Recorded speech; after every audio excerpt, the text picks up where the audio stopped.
श्री गणेशाय नमः। ओम नमो भगवते वासुदेवाय। नारायणं नमस्कृत्यं नरं चैव नरोत्तमं देवी सरस्वती व्यासं ततो जयमुदीरयेत्। मूकं करोति वाचालं पङ्गुं लङ्घयति गिरिं यत्कृपातमहं वन्दे परमानन्द माधवम्। भागवत महापुराण तृतीय स्कंद प्रथम अध्याय। सैनिक उवाच सैनिक आदि मुनिजने आनंदे सुत सन्निधाने विदुर कथा मने चिंती विश्वास भावे पचारती। हे सुत तुम्हार वचन शुणी संतोष आंभ मन। से कुरु विदुरर वाणी आंभे तुम्हार मुख शुणी। हृदु छाड़िबु भव व्याथा विशेषी कह तार कथा। सर्वसंपद छाड़िबने किंपा पशिला दुख मने।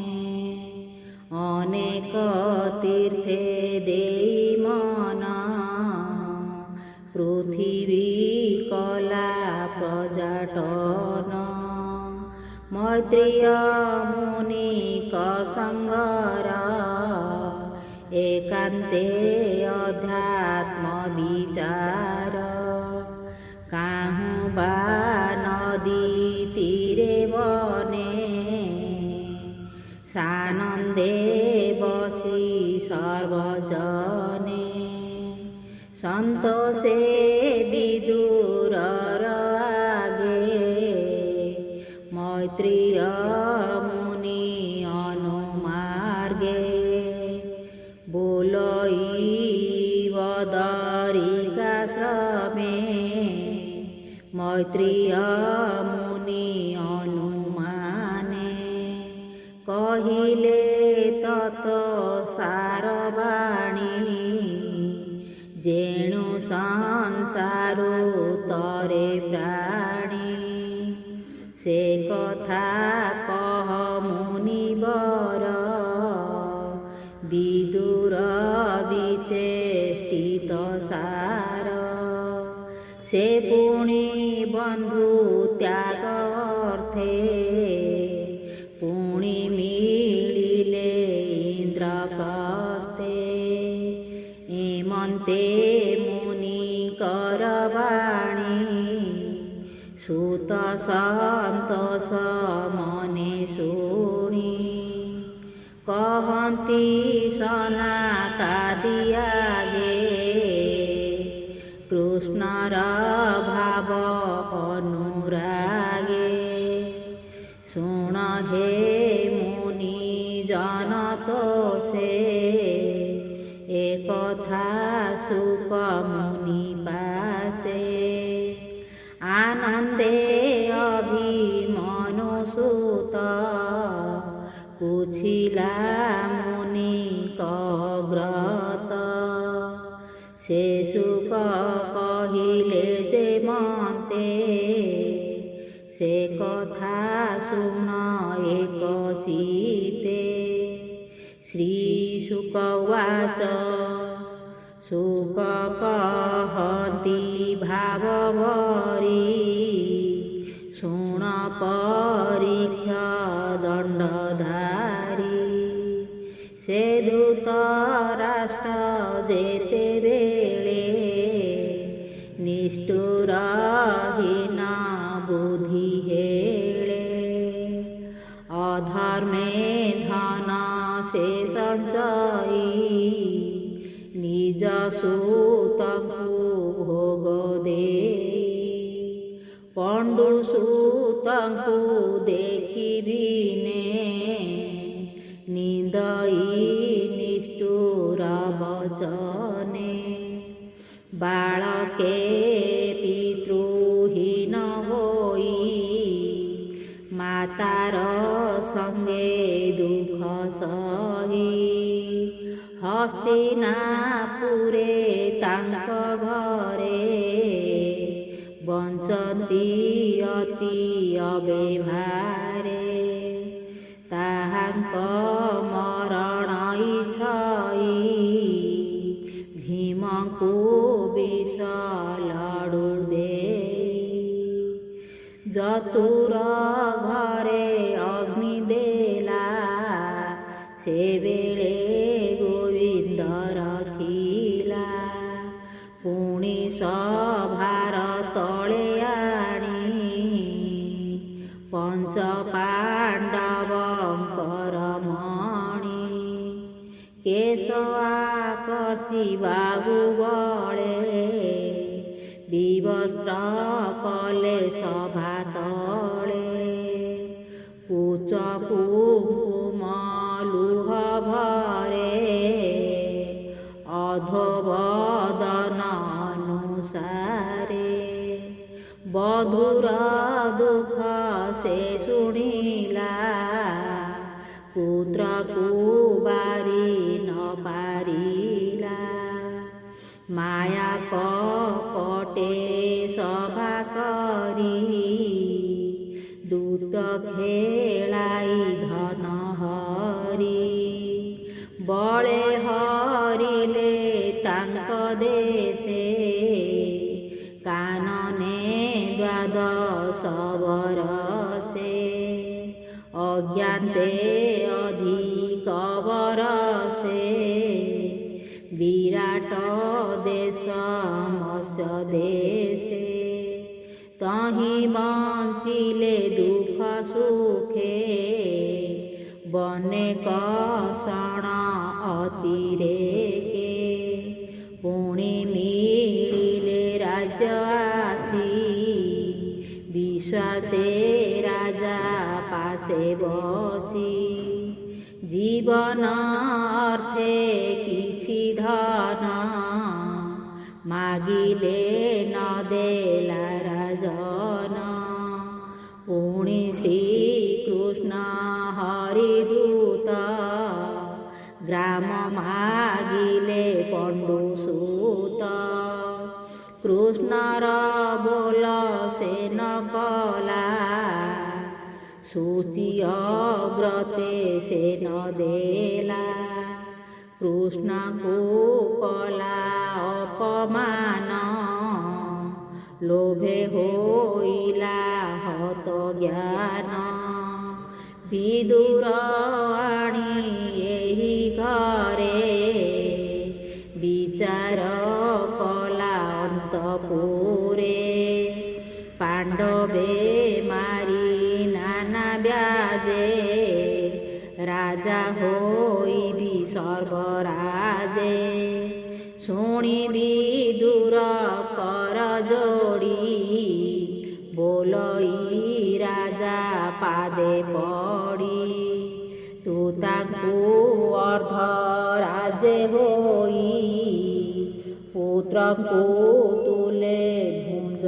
ମହି ନୋହିଲେ ସୁଖ ନାହିଁ ତୋର ସେ ବିଷ୍ଣୁ ତୋ ଯେ ବଳିୟାର ସେ ହରି ତାଙ୍କୁ ସଙ୍ଗେ ଘେନି ଉଶ୍ୱାସ କରିବେ ମେଦିନୀ ସେ ଥାଇ ତାର ନିଜପୁରେ ପାଣ୍ଡବ ବଂଶ ପକ୍ଷ ଧରେ ସେ କୃଷ୍ଣ ଆସି ତାର ଘରେ ବସିଲା ବାନ୍ଧବ ବେଭାରେ ତାଙ୍କୁ ଇତର ପ୍ରାୟ ମଣୁ ମନୁଷ୍ୟ ସଙ୍ଗେ ପରିଗଣୁ ଏମନ୍ତେ ବିଦୁରର ବାଣୀ ସମ୍ଭ୍ରମେ ଦୁର୍ଯ୍ୟୋଧନ ଶୁଣି ସଙ୍ଗେ ଅଛନ୍ତି 3 ଜଣ କର୍ଣ୍ଣ ଶକୁନି ଦୁଃଶାସନ ବୋଲଇ କୁପିତ ଧରେ ଆକର୍ଷ ଦୁଃଶାସନ କରେ ଏ ଦାସୀ ପୁତ୍ର ମୋର ଘରେ ବସଇ ବାନ୍ଧବ ବ୍ୟବହାରେ ଏ ମୋର ନିତ୍ୟ ଅନ୍ନ ଖାଇ ପଣ୍ଡୁ ସୁତଙ୍କ ହିତେ ଥାଇ କୃଷ୍ଣଙ୍କୁ ଘେନି ଭୋଳେ ନିତେ ମୋର ବିନାଶ ଘେନି ଚିତେ ହେମନ୍ତ ବୋଲି ବିଚାରିଲା କୋପେ ଅନେକ ଗାଳି ଦେଲା ଦଶନେ କାମୋଡ଼ି ଅଧର ବୋଲେ ଭଣ୍ଡାରୁ ଦୂର କର ଏହାକୁ ଦଣ୍ଡେ ନଥୁଅ ରାଜୁବାହାର କରିଦିଅ ହେମନ୍ତ ତାର ବାକ୍ୟ ଶୁଣି ବଜ୍ର ପଡ଼ିଲା ପ୍ରାୟ ମଣି ହେମନ୍ତ ନିଷ୍ଠୁର ବଚନ ଶୁଣି ହୋଇଲା ହତ ଜ୍ଞାନ ଜ୍ୟେଷ୍ଠ ଭ୍ରାତାର ତୁଲେ ଥାଲା ରାଜ ହିଁ ଆଶାସନ କଲା ତକ୍ଷଣେ ଉଠି ସେ ବିଦୁର ଚିତେ ଅନ୍ତଇ ଚକ୍ରଧର ବିଷ୍ଣୁର ମାୟା ବିଚାରିଲା ତକ୍ଷଣେ ବନସ୍ତେ ପଶିଲା ସମ୍ପଦ ତୁଚ୍ଛ ପ୍ରାୟ ମଣି ମନେ ଚିନ୍ତଇ ଚକ୍ରପାଣି ହସ୍ତିନା ନଗରୁ ବାହାର ତୀର୍ଥ ଗମନେ ସେ ବିଦୁର ମିଳିଲା ଯାଇ ଘୋର ବନେ ଭ୍ରମଇ ଋଷି ବିପ୍ରସ୍ଥାନେ ମନେ ଚିନ୍ତଇ ତୀର୍ଥ ଗତି ହରି ଭକତେ ଜହିଥାନ୍ତି ନିରାଶ କରି ଆତ୍ମମନ ଗ୍ରାମ ପାଟଣା ଉପବନ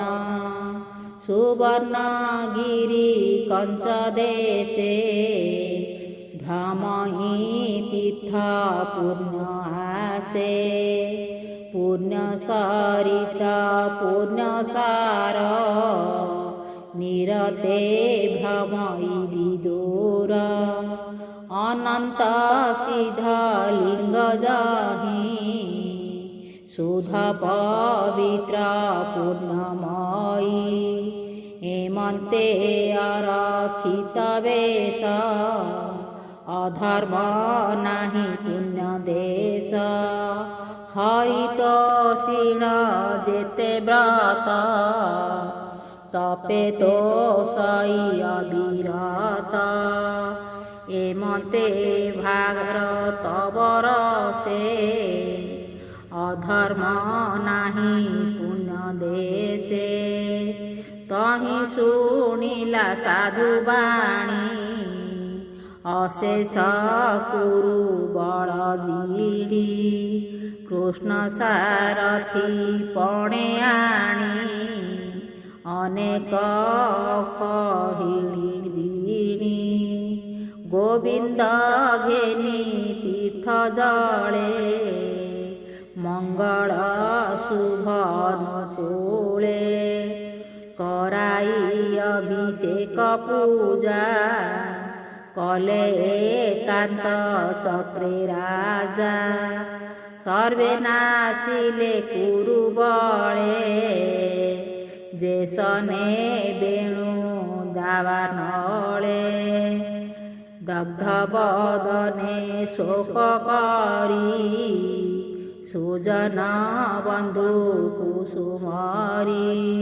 ମୌନ ହୋଇ ଅଶ୍ରୁ କଣ୍ଠେ ମିଳିଲେ ସରସ୍ୱତୀ ତୀର୍ଥେ ଯାହାର ତୀର୍ଥେ ଏକାଦଶେ ତୀର୍ଥେ ସେବନ୍ତି ପୂର୍ଣ୍ଣ ଦେଶେ ତୀର୍ଥେ ବସନ ଅନୁମଦାନ କୌରବ ଅନଳ ପବନ ସୁବାସ ଗବ୍ୟଘୃତ ଯମ ଏମନ୍ତେ ଏକାଦଶ ନାମ ଏତେ ମନ୍ଦିରେ ବିଷ୍ଣୁ ଅର୍ଥେ ତୀରେ ସେବନ୍ତି ଯେଝା ମତେ ଏ ଆଦି ବ୍ରହ୍ମ କ୍ଷତ୍ରି ଯେତେ ତୀର୍ଥ ସଞ୍ଚିଲେ ଦୃଢ଼ ଚିତେ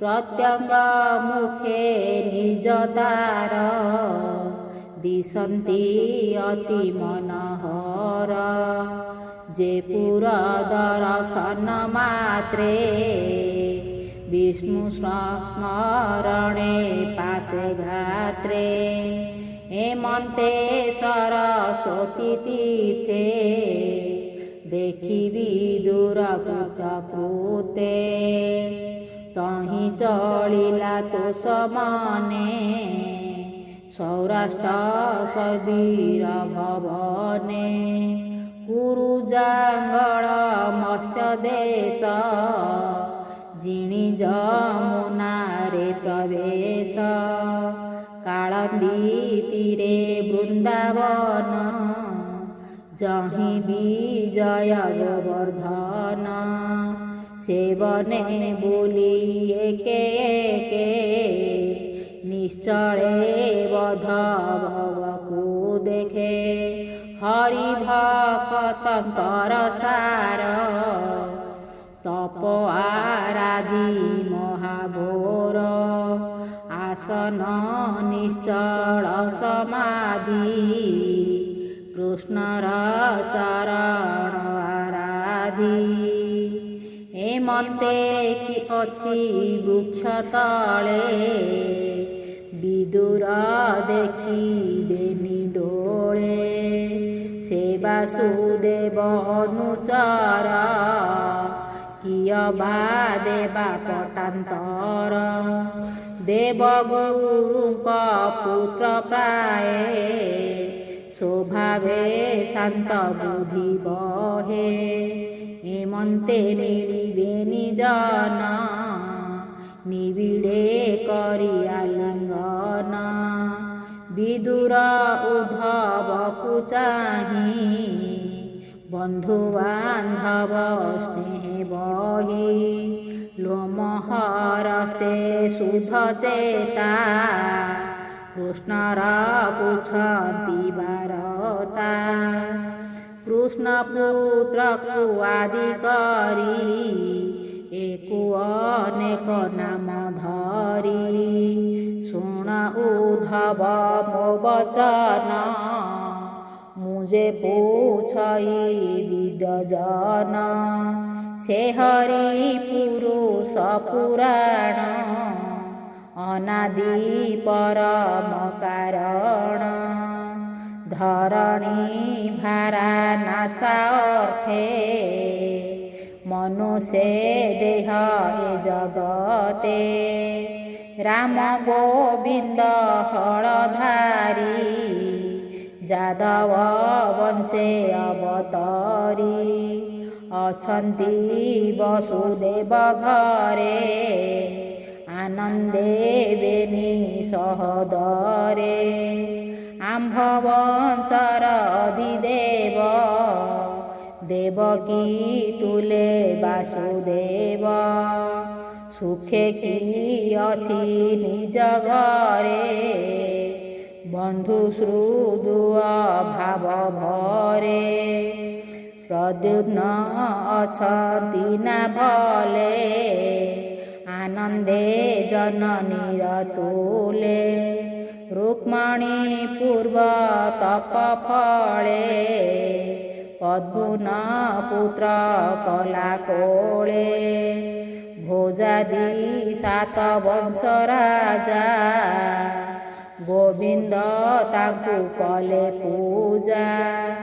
ଛାଡ଼ି ଆପଣା କୃପାସନ ରାଜେ ସ୍ଥାପିଲେ ଉଗ୍ରସେନ।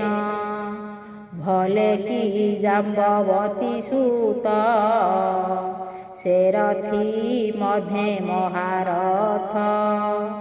କ୍ଷମକିଛନ୍ତି ଯଦୁମାନେ ଯାହାକୁ ସନ୍ତୋଷ ଅର୍ଜୁନେ। ସନ୍ତୋଷେ ଧନୁର୍ବେଦ ଦେଲା ତେଣୁ କୃଷ୍ଣକୁ ଆରାଧିଲା। ସଫଳ ଯଦୁ ସୁତ ତାର ଶୁଭେ କି ଅଛୟ କ୍ରୂର। କଂସ ଆଦେଶେ ଗୋପପୁରେ ଲଭିଲା କୃଷ୍ଣ ରେଣୁ ଶିରେ। ଅଶେଷ ରଥି ମହାଯୋଧା ଭଲେ କି ଅଛି ଅନିରୁଦ୍ଧା। ଯାର ମହିମା ସର୍ବଜୋନି ତୃତୀୟ ତତ୍ତ୍ୱ ସଙ୍ଗେ ଘେନି। ସତ୍ୟଭାମାର ପୁତ୍ର ଯେତେ ଭଲେ କି ଅଛନ୍ତି ସମସ୍ତେ। ପଦ୍ମୁନ କହ ଭଲ କଥା ସେ ଭୀଷ୍ମ ଅତି ବଳବନ୍ତା। ଯାର ଚରଣ ଘାତ କୋପେ ପଶେ ଶରଣ ଭୂମି ତାପେ। ଅର୍ଜୁନ ଅଛି ଟିବି ଭଲେ ନିରତେ ଗୋବିନ୍ଦର ତୁଲେ। ଗାଣ୍ଡିବ ଧନୁ ଧରି କରେ ରଣେ ତୋଷିଲେ ଶୂଳ ଧରେ। ନକୁଳ ସହ ଦେବବାଣୀ କୁଶଳ କହ ପରିମାଣୀ। ଅଶ୍ବିନୀ ନାସିକା ବିବରେ ଜନ୍ମେ ହୋଇଲା ଏକାଶରେ। କେ କହେ ତାଙ୍କ ଗୁଣଗ୍ରାମ ଦେବଙ୍କ ବ୍ୟାଧି ହରେ ନାମ। ତାହାଙ୍କ ବୀଜ ଜାତ ହୋଇ ସୁନ୍ଦର ରୂପେ ମନ ମୋହି। ପାଣ୍ଡବ ଚକ୍ଷୁ ସେ ବୋଲାଇ କହ କୁଶଳେ କି ଅଛଇ। ଦେଖ ଏ କୁନ୍ତି ଗର୍ଭର୍ଥେ ସ୍ୱାମୀଙ୍କୁ ଚିତେ ଅବିରତେ। ଯେ ସ୍ୱାମୀ ବିନୁ ସୁତ ଲୋଭେ ଜାନାମ ଚଉଦିଗ ଭାବେ। ତାହାକୁ ଛାଡ଼ି ଭୋଗ ବିନେ ରହିଲା ପୁତ୍ର ସ୍ନେହ ମନେ। ଯେ କୃଷ୍ଣ ପରମ ମଙ୍ଗଳ ଆନନ୍ଦ ମାନଙ୍କର ମୂଳ। ତାର ଚରଣେ ସେବା କରି ମୁଁ ଏବେ କାନନେ ବିହରି। ଦେଖ ଉଦ୍ଧବ ତା ମହିମା କହି ନ ପାରେ ଗୁଣ ସୀମା। ଏ ଯେତେ ଥିଲା ମହି ତଳେ ଅନେକ ଅକ୍ଷହିଣୀ ମେଳେ। ତାହାକୁ ମାୟାରେ ସଂହାରି ହେଲେ ତୁ ଭୁଜବନ ଉଧାରି। ସେ ହରି ଶୁଭ କଥା ମୋତେ କହ ଉଦ୍ଧବ ସୁଧ ଚିତେ। ହେମନ୍ତେ ବିଦୁରର ବାଣୀ ଉଦ୍ଧବ ମନେ ପରିମାଣୀ। ଚିତେ ଚିନ୍ତିଲା ନାରାୟଣ ସୁଜନେ ଏକ ମନେ ଶୁଣ। ହରିଚରିତ ସୁଧାରସ କହିଲେ ଜଗନ୍ନାଥ ଦାସ।